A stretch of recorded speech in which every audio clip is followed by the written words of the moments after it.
ঠাকুর order দেওয়ার পর বেশ খিদে পেয়ে গেছে। আসলে সকালবেলা সমস্ত কাজ সেরে রান্না সেরে আর সেরকম কিছু খাওয়া হয়নি। আর আমাদের সঙ্গে গেছিলো দুটো কাকু, একটা কাকু চলে এসেছিলো কিন্তু আর একটা কাকু ছিল, সেই কাকুকে পাকড়াও করে নিয়ে গিয়েছিলাম মন জিনিসে। কী খাবো সেটাই তারপরে ঠিক করে উঠতে পারছিলাম না। তারপরে আমি আর পায়েল দি মিলে ঠিক করলাম যে চিকেন কাবাব স্যান্ডউইচ ছিল, বেশ ভালো খেতে ছিল, তো ওটাই নিলাম। তারপরে কাকু আবার কোল্ড ড্রিঙ্কস কিনলো, সবাই মিলে খাওয়া দাওয়া করে চলে এসেছিলাম প্রেসে, কারণ ঠাকুর অর্ডার দেওয়া কমপ্লিট হয়ে যাওয়ার পরে তো বিল বই ছাপাতে হবে, নিমন্ত্রণপত্র, ব্যানার।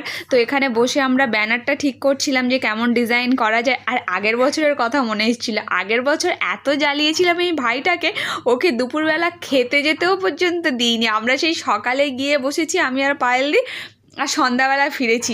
এটাই ওদেরকে বলছিলাম। ওরা আবার বললো, দিদি তোমরাও তো কিছু খাওনি। যাই হোক, যেই কাকুকে নিয়ে পাকড়াও করে ওই মন জিনিসে গিয়েছিলাম, ওই কাকু আগের বছর আমাদের এগ রোল আর কোল্ড ড্রিঙ্কস কিনে দিয়ে গিয়েছিল খাওয়ার জন্য। আবার পায়েল দি দেখলাম স্কুল থেকে ওদিক থেকে ফিরেছিল, ও দেখলাম স্কুল থেকে আবার এই মুরগিটা নিয়ে এসছে ভাগাবার জন্য। আমি বললাম, বার করো তো দেখি।